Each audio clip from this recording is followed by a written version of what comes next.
Hoje é o primeiro domingo do ano. Então, amados, tudo que é primeiro é do Senhor.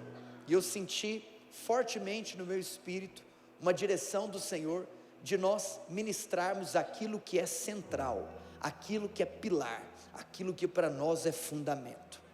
Não haverá outro tema mais frequente nesse púlpito do que Cristo e a sua obra na cruz, do que o Evangelho, porque é importante que estejamos completamente fundamentados no Evangelho.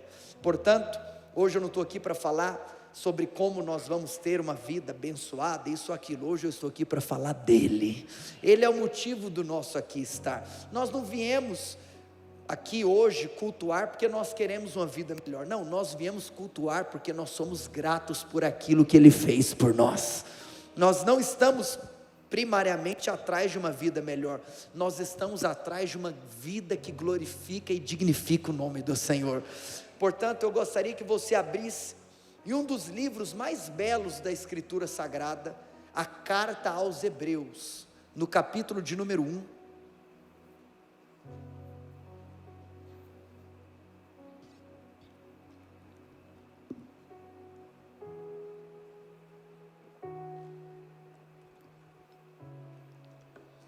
Hebreus, capítulo 1. Antes de lermos, vamos ter uma palavra de oração. Vocês abriram em Hebreus capítulo 1? Glória a Deus. Abaixa a sua cabeça, com as suas próprias palavras. Antes que eu dirija a igreja em oração, ore você. Peça ao Senhor para que você seja abençoado, mas acima de tudo alimentado pela palavra de Deus. A palavra de Deus, ela nos alimenta. Peça ao Senhor.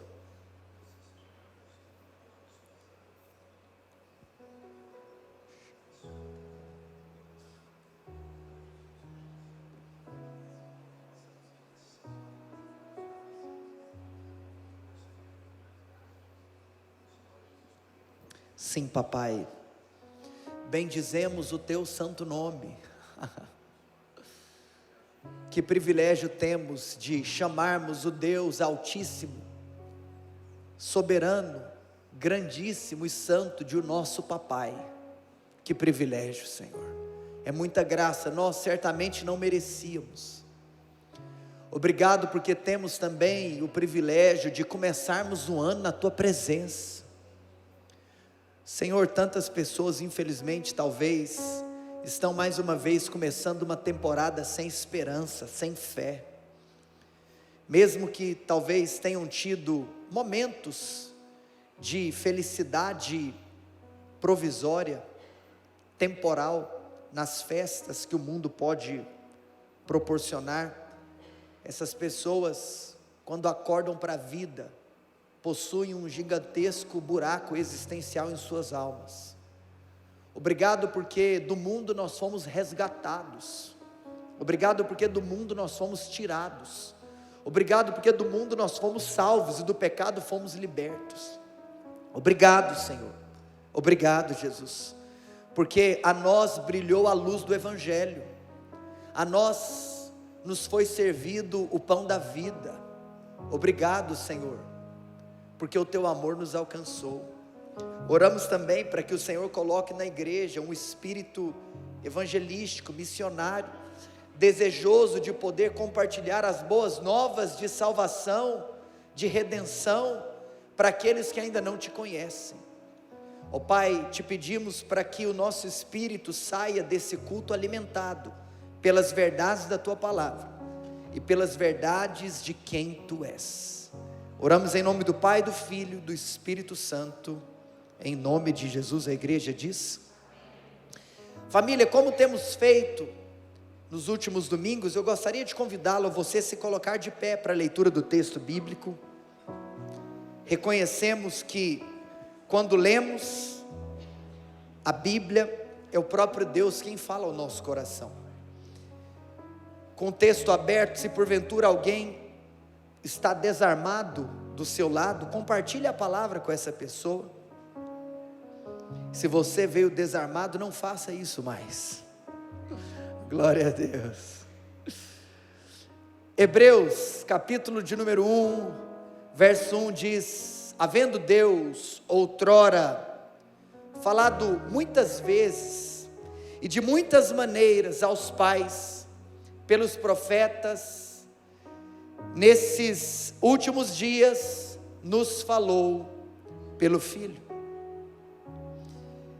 Filho esse a quem constituiu herdeiro de todas as coisas, pelo qual também fez o universo. Ele, que é o resplendor da glória, a exata expressão do seu ser, com S maiúsculo, sustentando todas as coisas pela palavra do seu poder.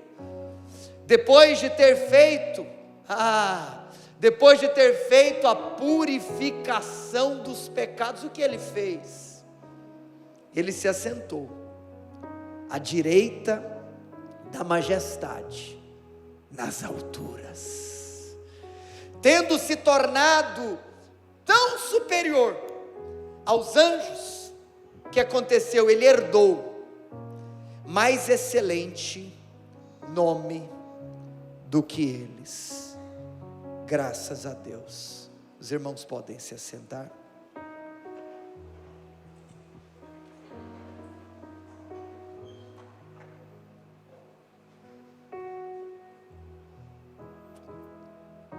Estamos aqui para falar daquele que é o motivo que nos traz, não apenas nessa celebração, mas aquele que é o motivo pelo qual nós vivemos em comunidade, aquele que é o motivo que nos traz a congregação dos santos, Cristo, a razão da nossa vida. E hoje, à luz do texto por nós lido, eu gostaria de conversar com vocês acerca da superioridade do Filho. Diga comigo: a superioridade do Filho. Amados irmãos, eu pedi para que você abrisse na carta aos Hebreus. Interessante esse livro, ele é tão peculiar. A sua peculiaridade, ela pode ser inclusive definida pelo fato de que, diferente de outras cartas que aparecem aqui na composição do cânon sagrado, essa carta não nos dá indícios oficiais ou absolutos de quem é o seu remetente e tampouco o seu destinatário. Diferente, por exemplo, das cartas paulinas, que nós sabemos quem é o remetente e muitas vezes também a quem se destina, aos filipenses, aos colossenses, aos tessalonicenses, aos gálatas. Hebreus não. Nós não sabemos quem escreveu e nós não sabemos para quem foi escrito. Agora, é claro e evidente que existe um contexto pelo qual essa carta foi escrita. Quando nós observamos o livro, percebemos que dos 27 livros encontrados no Novo Testamento, o livro de Hebreus é aquele que mais cita a velha aliança. Sabia disso? O livro de Hebreus é o livro que mais cita o Antigo Testamento no Novo. Por quê? Porque isso se associa ao motivo pelo qual o texto foi escrito. A verdade é que, infelizmente, em virtude da perseguição sofrida pelos cristãos no primeiro século, alguns judeus que haviam ouvido o Evangelho de Cristo Jesus, com medo da perseguição, estavam de malas prontas para voltar ao judaísmo. O autor de Hebreus então cita várias vezes o Antigo Testamento para mostrar algo tão claro e evidente, que não faz sentido, que não existe um motivo racional para voltar ao judaísmo tendo conhecido o Evangelho de Cristo. Isso seria loucura, isso seria devaneio, isso seria, à luz daquilo que escrito está um caminho de morte e apostasia. Então, nós temos o livro de Hebreus, inclusive considerado como o grego. Bem sabemos nós que a velha aliança, o Antigo Testamento, foi escrito originalmente em hebraico e o novo em grego, mas dos 27 livros, o texto de Hebreus é considerado o grego mais belo, o grego mais eloquente e o grego mais refinado de toda a escritura bíblica. Mas sabe o que nos chama a atenção também? Que muitos teólogos chamam a carta aos Hebreus de o quinto evangelho. Por mais que talvez alguém já possa ter ouvido essa expressão fazendo referência ao livro de Romanos, pela profundidade do livro, a maioria dos teólogos chamam de o quinto evangelho a carta aos Hebreus. Por quê? Porque evangelhos são os livros que narram a respeito do ministério de Cristo. Então por que Hebreus pode poeticamente ser chamado de evangelho também? Porque os 4 evangelhos bíblicos, eles narram a respeito do ministério terreno de Jesus, mas Hebreus narra a respeito do ministério celestial de Jesus. Sabe o que isso significa? Que Mateus, Marcos, Lucas e João escreveram sobre aquilo que Cristo fez na terra, mas Hebreus escreve sobre aquilo que Cristo continua fazendo no céu. Esse é o livro de Hebreus. Esse livro nos traz um argumento, nos traz uma tese, nos traz uma afirmação, e a afirmação é: Cristo é melhor, Cristo é melhor, Cristo é superior, Cristo é melhor do que Moisés, Cristo é melhor do que Arão, Cristo é melhor do que Josué. O sacrifício de Cristo é melhor do que o sacrifício judaico. A nova aliança, inaugurada por Cristo, através do seu sangue, é superior à velha aliança. Cristo é melhor. E no capítulo 1, nós temos então uma afirmação muito sublime. Inclusive, eu quero chamar a sua atenção apenas aos 4 primeiros versículos estes, lido por nós de maneira introdutória à palavra de Deus, acerca de características desse Deus, características de Cristo. Nós temos aqui 6 características de Cristo, e que nós possamos começar o ano de 2026 olhando para Ele, porque quando nós olhamos para Ele, a nossa vida é transformada. Paulo diz na sua 2ª epístola à igreja de Corinto: você é transformado quando você o contempla. Sabe o que vai acontecer? Você vai sair daqui hoje mais parecido com Ele. Sabe o que nós vamos viver aqui nesses próximos minutos? Um pedaço da eternidade. Porque na eternidade nós o conheceremos mais e mais, e nós iremos prosseguir na caminhada do conhecimento dele. E aqui então, hoje nós vamos olhar para Ele, para que possamos contemplar a sua face, nos alegrar na sua beleza e nos apaixonar no seu caráter. Eu gostaria que, por gentileza, fosse projetado o verso de número 1.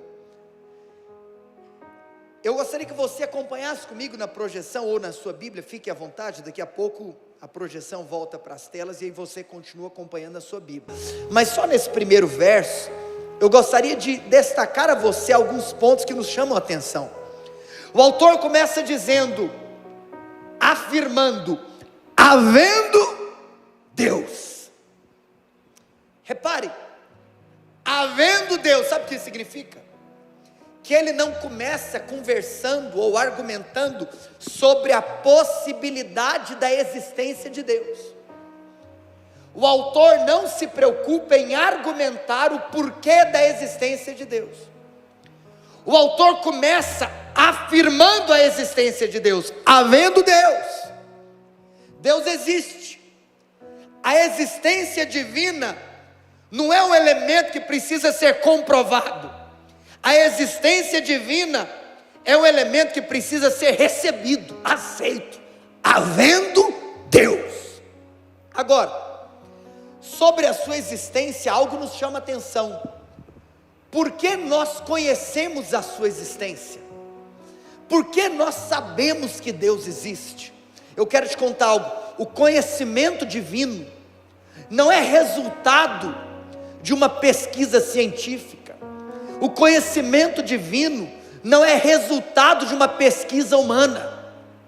O conhecimento divino é resultado da própria vontade de Deus de ter se revelado aos homens.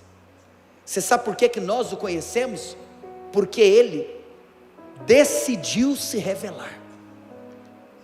Porque ao contrário, nós não o conheceríamos. Portanto, pela graça, Ele decidiu se revelar a nós. Então nós sabemos, havendo Deus. Ao longo da história, poderíamos afirmar que existiram 3 maneiras pelas quais Deus se revelou. A primeira delas, corroborando com o apóstolo Paulo, no capítulo 1 da sua epístola aos Romanos, Deus se revela através da sua criação. A criação da terra anuncia ou denuncia a existência de um Criador, a existência de um Deus. A criação exala o bom perfume do Criador.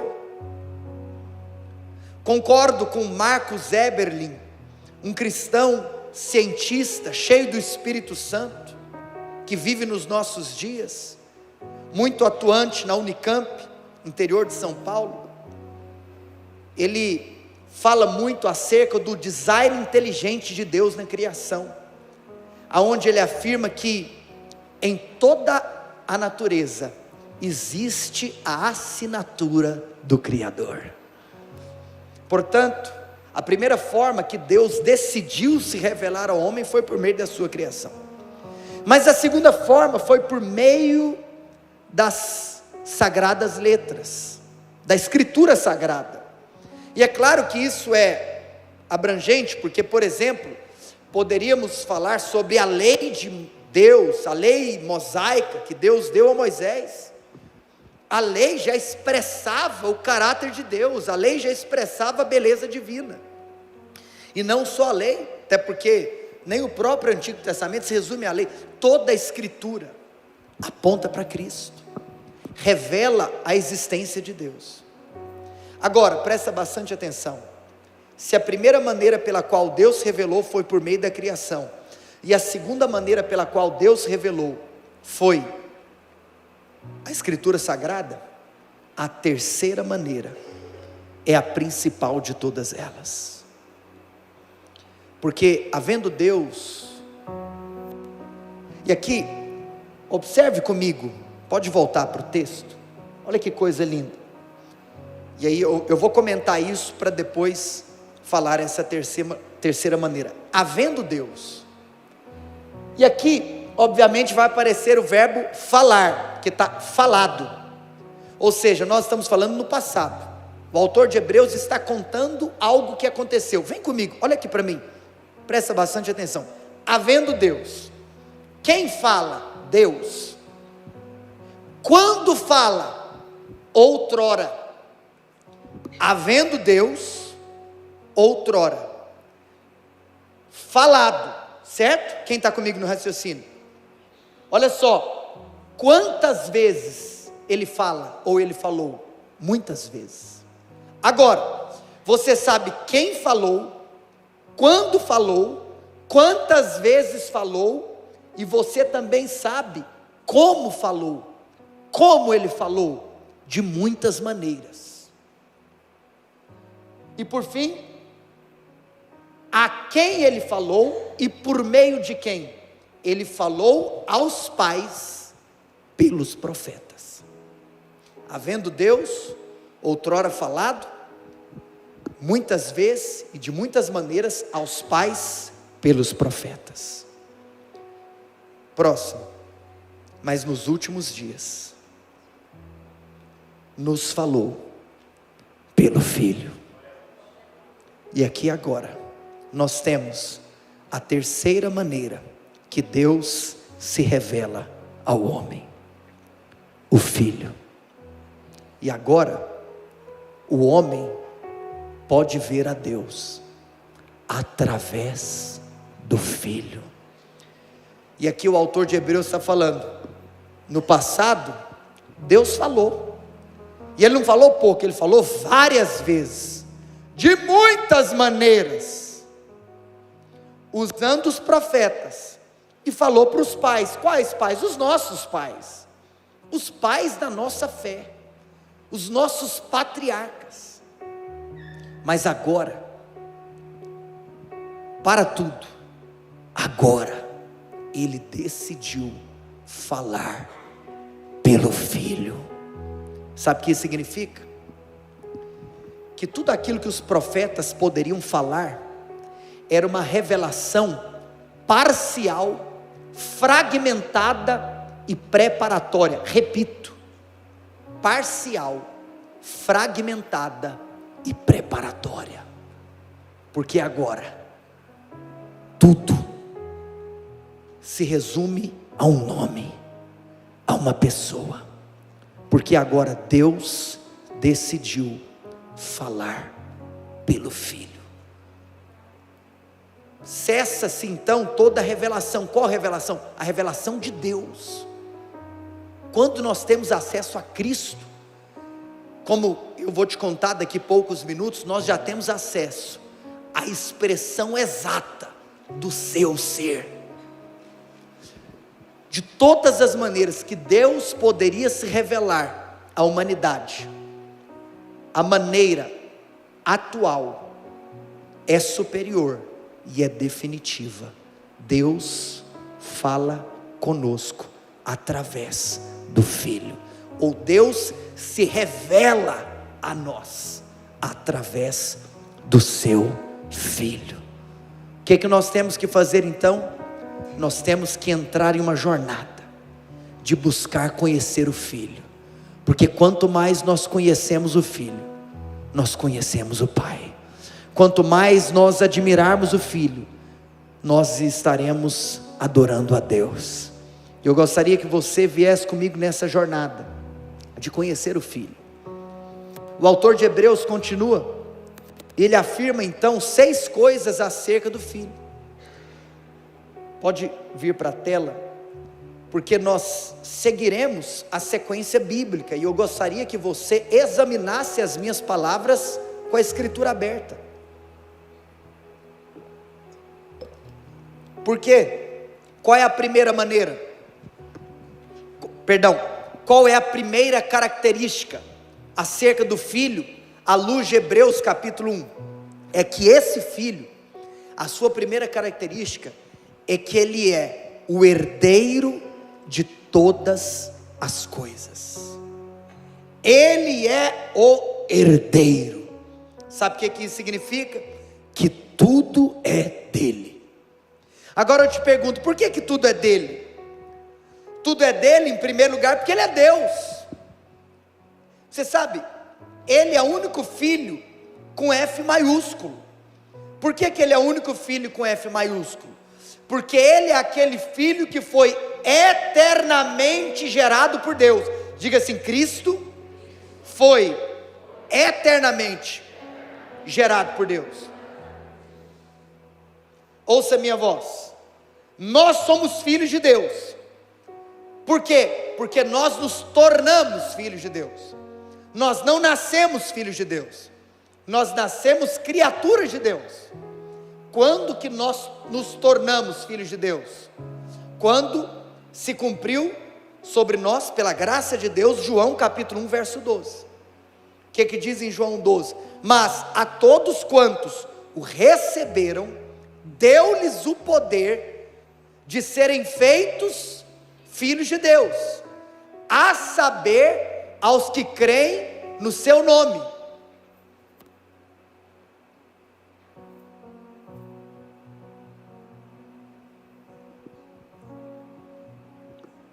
Ou seja, nós nos tornamos filhos de Deus, nós fomos feitos filhos de Deus. Apenas Cristo foi eternamente gerado por Deus. Sim, Cristo era unigênito e agora se tornou primogênito. Nós sim somos filhos de Deus, mas dos filhos apenas um é Deus, Cristo Jesus. Graças a Deus por isso. Nunca se coloque no mesmo patamar de Cristo, isso é uma heresia. Agora, Ele é o herdeiro de todas as coisas, em primeiro lugar, porque Ele é Deus, porque Ele é aquele que foi eternamente gerado por Deus. Mas em segundo lugar, sabe por que Ele é o herdeiro de todas as coisas? Porque o Pai decidiu presenteá-lo. Por quê?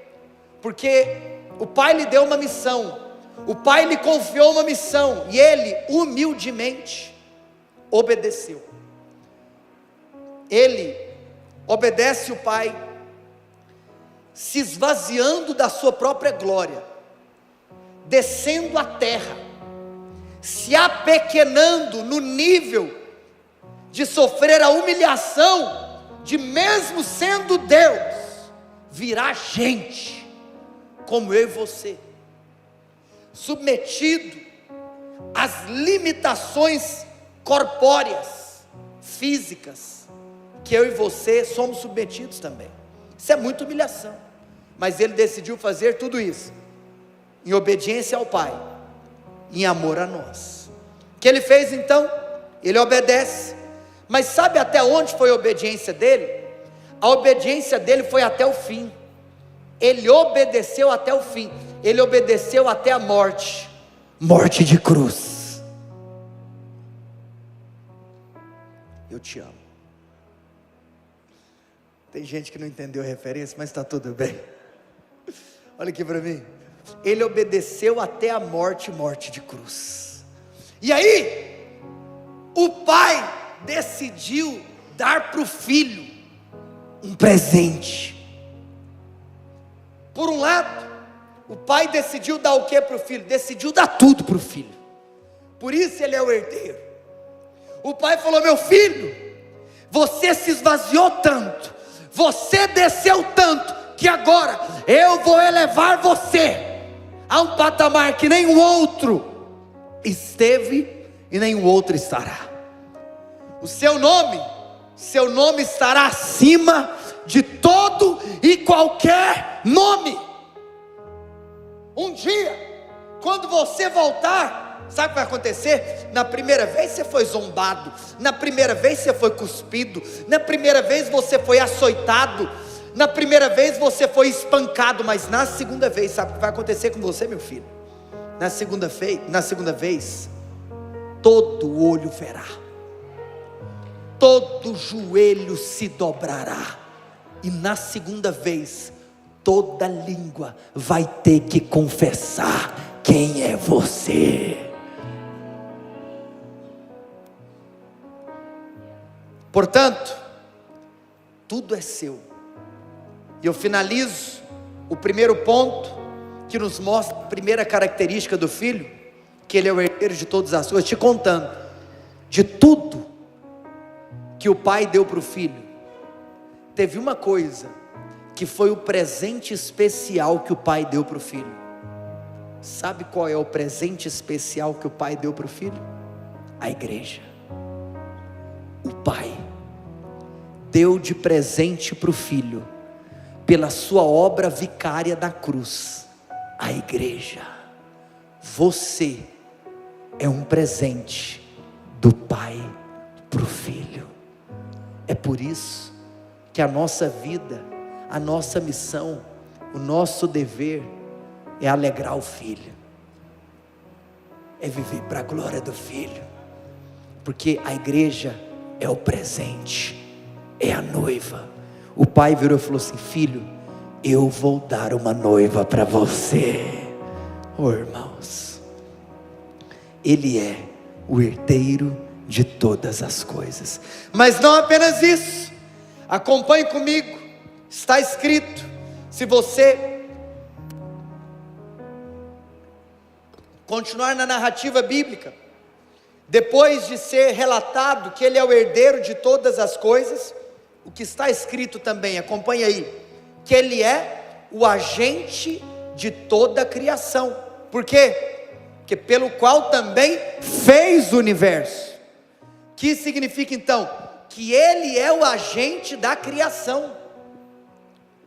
Sabe o que isso significa? Que aquele bebê, que ao nascer, foi envolto em faixas, foi envolto em um pano, que foi colocado em uma manjedoura, que depois cresceu em Nazaré, cresceu em uma carpintaria nas regiões da Galileia, que na fase adulta se mudou para Cafarnaum. Sim, Ele mesmo, Ele é o Criador dos céus e da terra, Ele é o Criador de tudo que existe, no céu, na terra e debaixo da terra. Ele é o agente da criação. Foram as suas mãos que tudo criaram, tudo criou, tudo formou para o seu louvor. Amados, todas as coisas foram feitas por intermédio dele, e sem ele nada do que foi feito se fez. Interessante que esse é o verso 3 do capítulo 1 de João, e João está aqui exaltando o Filho, porque no princípio era o Verbo estava com Deus e o Verbo era Deus. Esse Verbo que era Deus, que é o Filho, é aquele que fez todas as coisas por seu intermédio. Por intermédio dele, todas as coisas foram criadas. O Filho é o agente da criação. Agora eu te pergunto, qual é o tamanho do Filho? Para a gente começar a ter um pouco de noção do tamanho do Filho, é só a gente começar a viajar aqui na maionese no tamanho daquilo que ele criou. Qual que é o tamanho do universo criado por ele? Nós nem sabemos com exatidão o tamanho do universo, até porque o que nós sabemos é aquilo que o homem descobriu que existe. Milhões e bilhões de mundos estelares. Irmãos, esse universo é tão vasto que ele é composto por 93 bilhões de anos-luz de diâmetro. Sabe o que significa isso? Vou te falar o que significa esta ser a dimensão do universo. Isso significa que se eu e você tivéssemos, o que a gente não tem, condição de viajarmos na velocidade da luz. Qual que é a velocidade da luz? Aproximadamente 300 mil quilômetros por segundo. Repito, se eu e você pudéssemos viajar por 300 mil quilômetros por segundo, nós demoraríamos 93 bilhões de anos para viajar sobre o universo.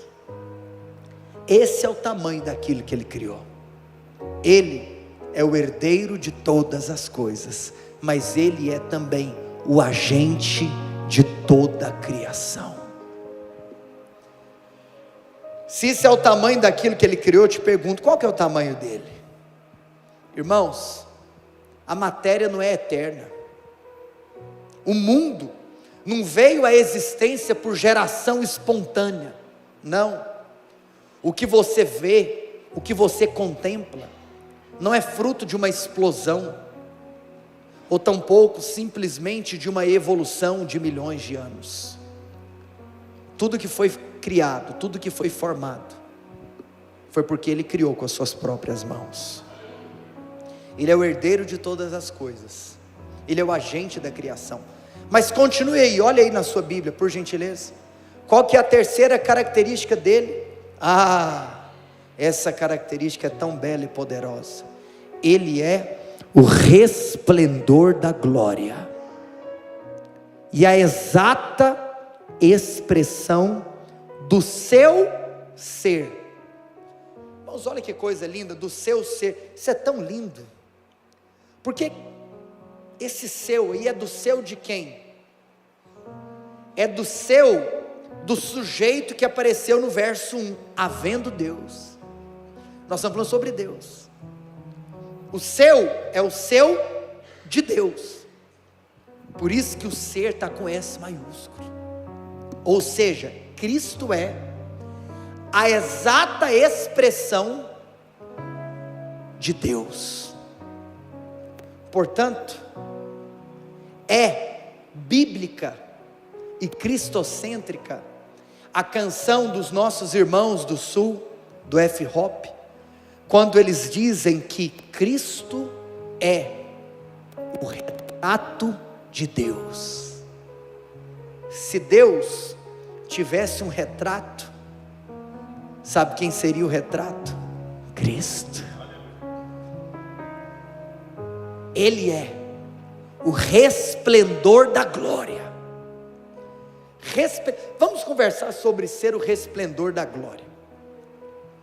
Quando nós estávamos escrevendo o nosso material da Escola Macários, que é a escola de teologia da igreja Emaús, estava conversando com o pastor Paulo César, que fora o autor do primeiro capítulo da nossa apostila, quando nós falamos acerca de Deus, os seus nomes e os seus atributos.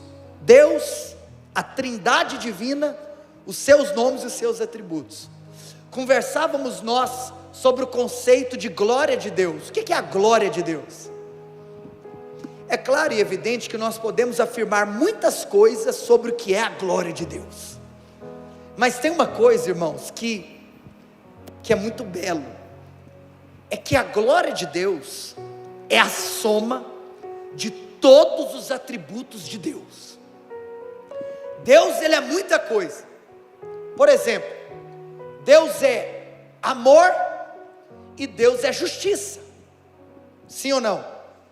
Deus é onipresente, onipotente, onisciente, transcendente, autoexistente. Deus é misericordioso, Deus é bondoso, Deus é benevolente, Deus é paciente. A glória é a soma de todos os atributos. Se você coloca todos os atributos juntos, o que você encontra? A glória de Deus. Presta bastante atenção.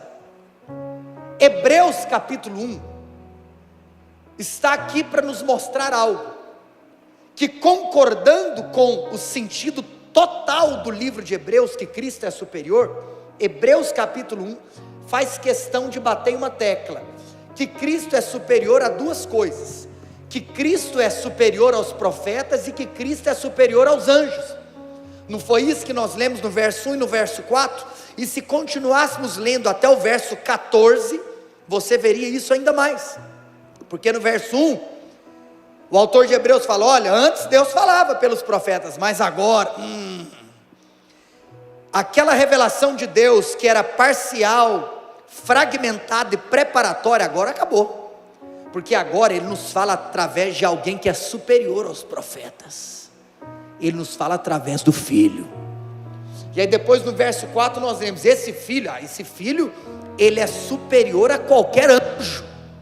Aí por isso que do verso 5 para baixo, o autor vai bater na tecla de por que ele é superior aos anjos. Agora, presta bastante atenção, se ele é superior aos profetas, nós podemos afirmar que ele é o resplendor da glória e a exata expressão do seu ser. Por quê? Eu gostaria muito de convidar você a vir em um raciocínio bíblico comigo. Sabe qual é uma das coisas mais belas da atividade profética? Gostaria de convidá-lo a essa reflexão. Uma das coisas mais belas da atividade profética é a capacidade que o genuíno profeta tinha de personificar a sua profecia.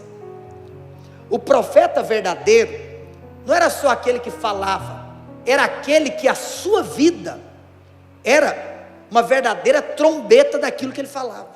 Exemplo, quando nós olhamos para a atividade profética de Oséias, eu te faço uma pergunta: qual é o atributo divino que Oséias mais profetizava ou refletia?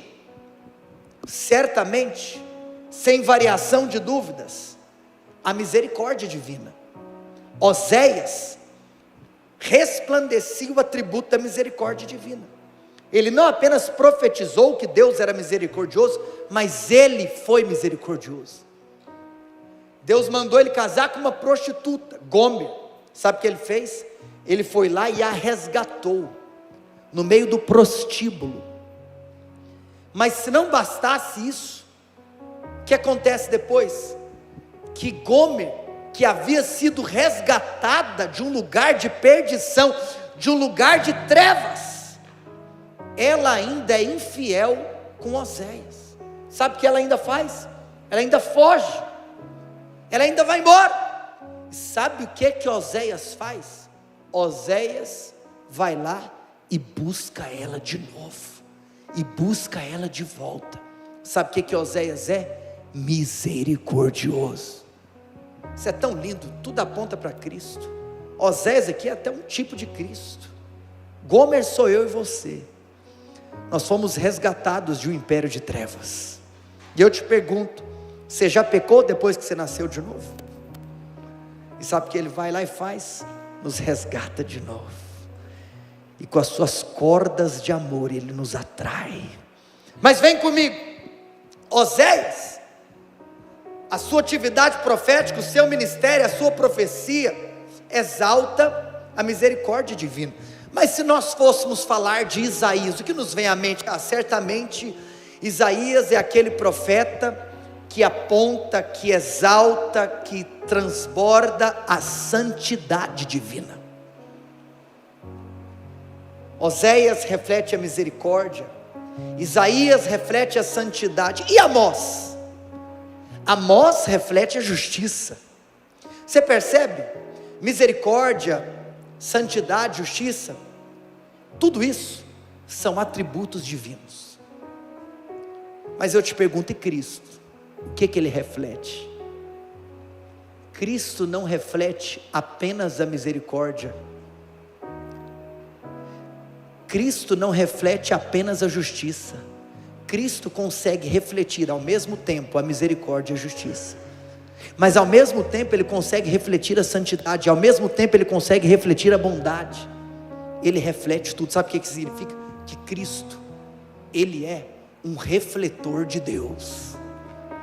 Cristo, ele é um holofote de Deus.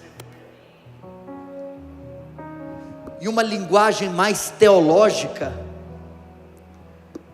algo que eu escrevi no meu sermão, que certa vez eu ouvi e nunca me esqueci, que Cristo é a exegese de Deus. Se você fizer uma exegese de Deus, você vai encontrar Cristo. Cristo é o resplendor da glória, porque Ele é a soma de todos os atributos de Deus. Ele é a exata expressão do seu ser, Cristo. Sabe o que isso significa? Você quer saber quão belo Deus é? Olhe para Cristo. Você quer saber o quão amoroso Deus é? Olhe para Cristo. Você quer descobrir o quão poderoso Ele é? Olhe para Cristo. Ele é o herdeiro de todas as coisas, Ele é o agente da criação, Ele é o resplendor da glória e a exata expressão do seu ser. Mas acompanhe comigo o versículo de número 3. Além de tudo isso, está escrito que Ele sustenta todas as coisas, repito, todas as coisas, pela palavra do seu poder. Sabe o que isso significa? Que Ele não apenas é o Criador de todas as coisas, é Ele quem sustenta todas as coisas. Isso nos mostra que sem Ele, sem a sua palavra, sem a sua mão, esse universo se desintegraria. Ele não apenas criou, Ele sustenta. Portanto, Ele é quem dirige a história. Quando você vê uma intervenção, como talvez essa que nós assistimos, nas últimas 24 horas, ou 36 horas, está escrito, é Ele quem estabelece, é Ele quem destrona, é Ele quem levanta, é Ele quem remove. porque Ele está assentado em seu alto e sublime trono, com as rédeas da história em suas mãos. Ele intervém sempre que lhe apraz. Sabe por quê? Porque Ele sustenta todas as coisas pela palavra do seu poder. Pela sua palavra o universo não é apenas criado, pela sua palavra o universo é sustentado. Portanto, eu tenho uma palavra para você. Saiba de algo. Pode ser que você começou algo porque Deus te mandou, e você firmou a sua convicção de que você poderia começar porque você recebeu uma palavra, mas no meio da trajetória os ventos fortes sopram, e você fica com medo de perseverar naquilo que você recebeu de Deus. Mas eu quero te falar, a palavra dele não é poderosa apenas para você começar, a palavra dele é poderosa para você permanecer, porque Ele não apenas cria, Ele sustenta todas as coisas pela palavra do seu poder.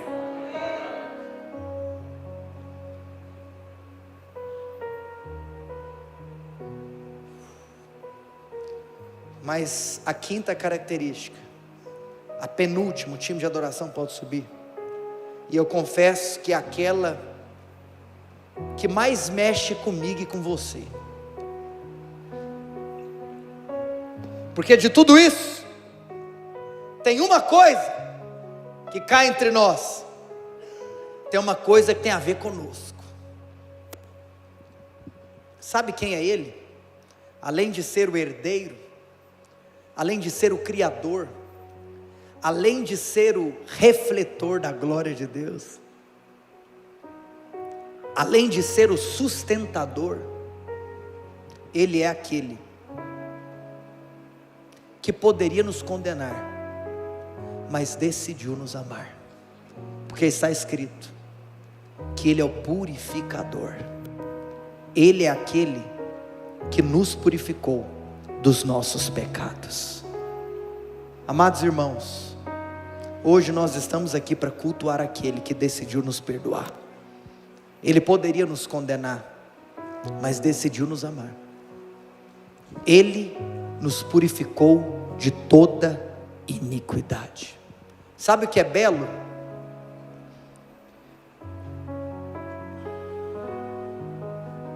Você sabe que quando nós olhamos, por exemplo, para a lei das ofertas, descrita nos 5 primeiros capítulos do livro de Levítico, eu confesso que quando eu era seminarista, e eu estudava com maior precisão acerca da lei das ofertas, há 15 anos atrás algo me chamou a atenção,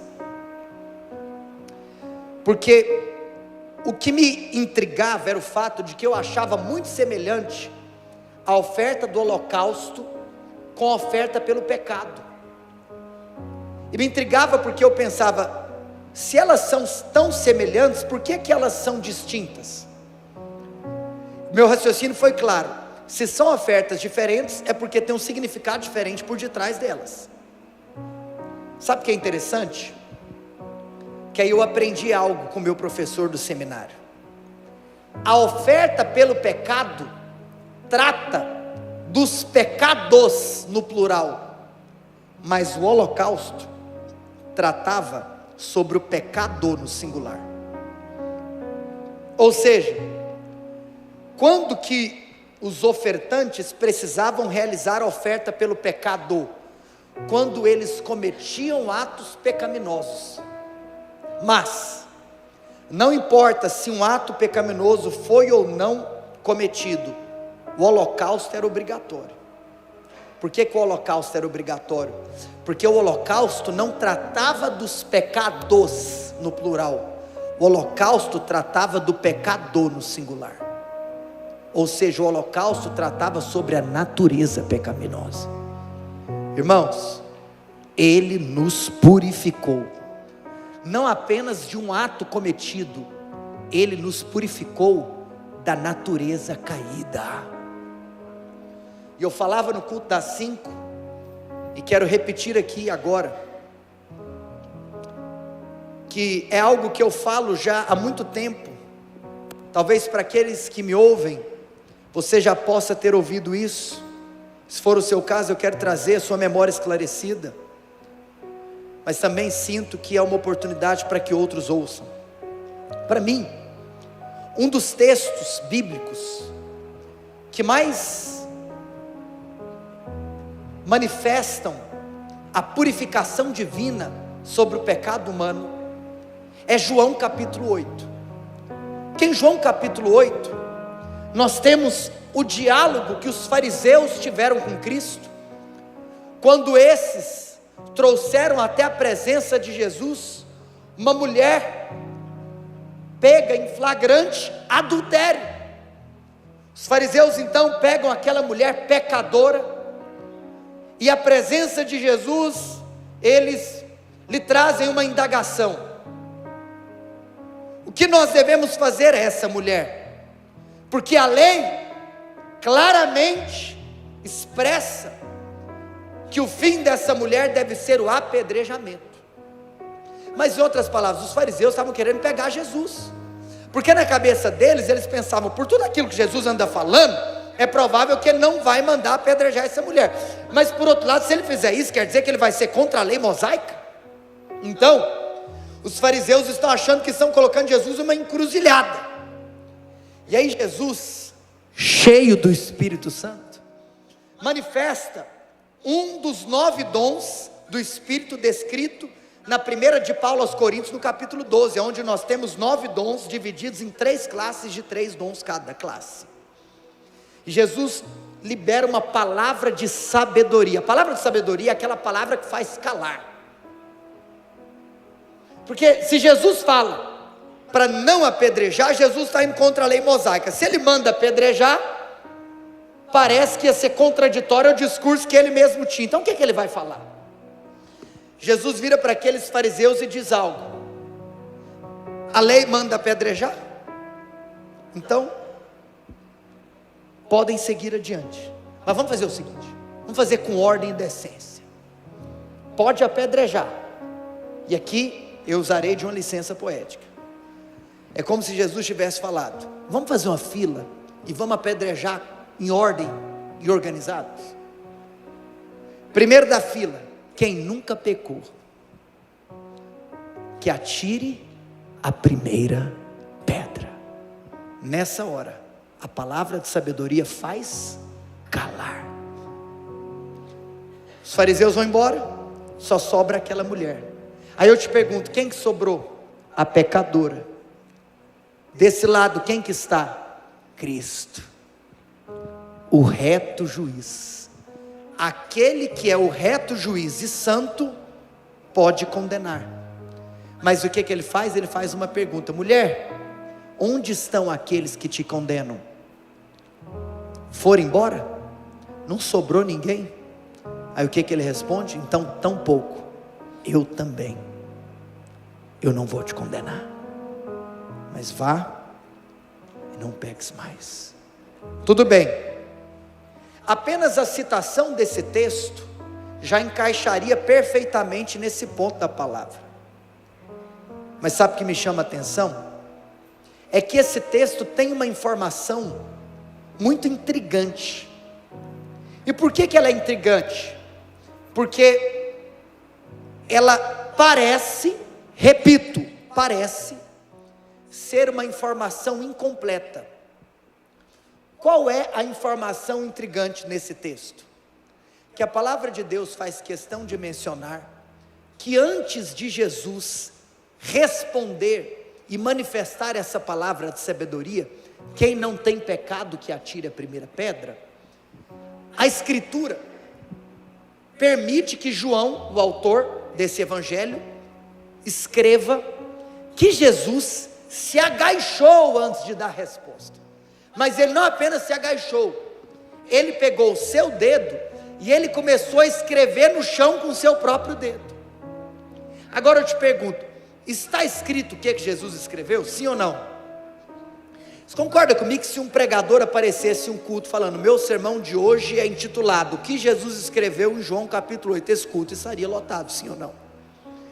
E sabe o que seria pregado naquele dia? Heresia. Porque nós não sabemos o que Jesus escreveu, portanto ninguém pode falar que a revelação está naquilo que foi escrito, porque nós não temos acesso àquilo que foi escrito.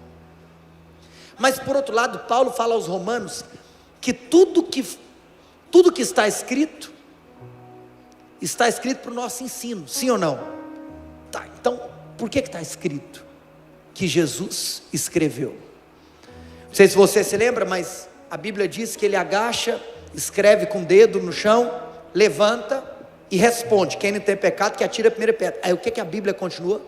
E fala que Jesus torna a inclinar mais uma vez e faz a mesma coisa, pega o dedo e começa a escrever no chão. Ou seja, Jesus escreveu no chão 2 vezes, com o seu próprio dedo. Isso só nos faz acreditar algo. O que nos intriga é porque a Bíblia fala que ele escreveu, mas não conta o que foi escrito.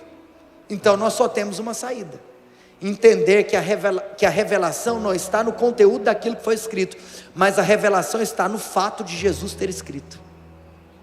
Tá bom, pastor? Mas então o que significa que Jesus escreveu? Os historiadores concordam que aquela região era uma região cheia de pedras, o que significa então que Jesus, quando se agacha para escrever no chão, Jesus estava escrevendo com o seu próprio dedo em pedras. Qual que era a pauta que aqueles fariseus queriam discutir? A lei mosaica, sim ou não? Aonde que Moisés recebe a lei? No monte Sinai. Quando ele recebe a lei no monte Sinai, o que ele teve que fazer? Subir. Quando ele chega lá no topo do Sinai, o que Deus faz com Moisés? Deus escreve a lei aonde? Em tábuas de... E o que Deus usou para escrever a lei nas pedras? O dedo. Mas quando Moisés desce, o que ele faz com as tábuas? Deixa cair. As tábuas quebram. E aí o que acontece? Ele tem que subir de novo o Sinai.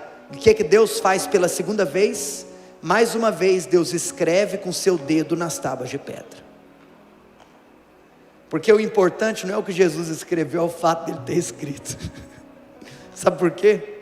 Porque isso significa que Jesus estava passando uma mensagem para aqueles fariseus: vocês querem discutir de lei comigo? A posição de Jesus era um anúncio, era uma pregação. Vocês querem discutir de lei comigo? O único problema de vocês é que vocês esqueceram qual foi o dedo que escreveu essa lei. Foi o meu dedo.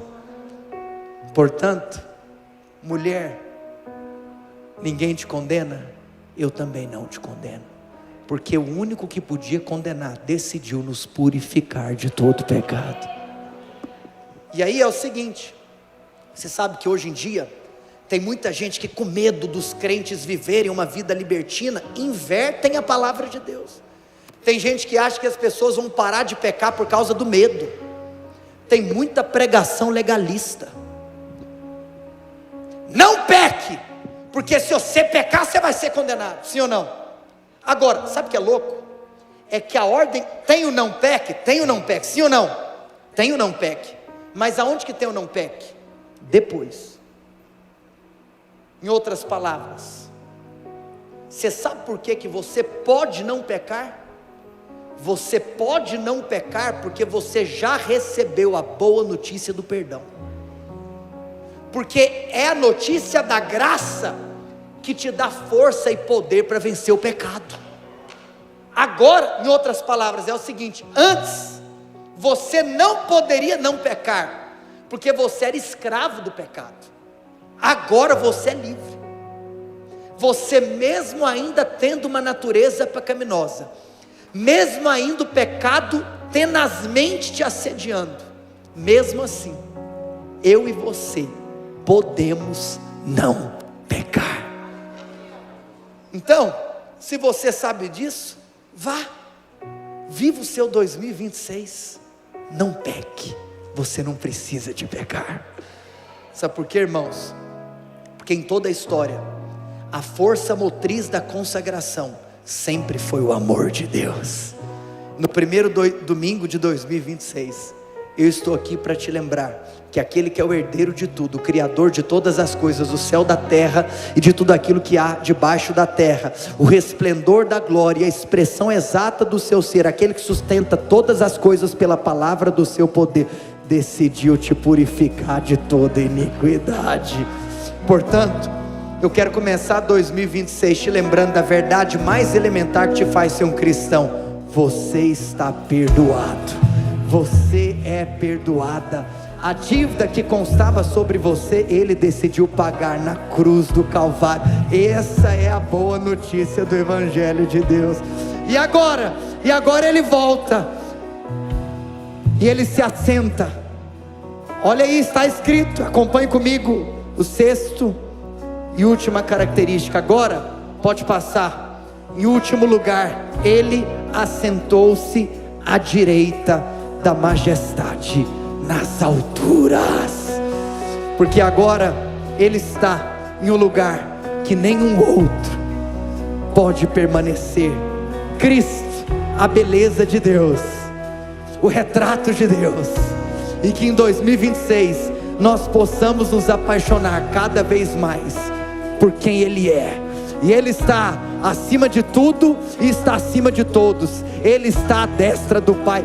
Existe um trono à direita do trono de Deus, e Ele permanecerá lá até que o Pai vira para Ele, até que o Pai possa então virar para Ele e dizer: filho, chegou a sua hora de buscar a sua noiva apaixonada.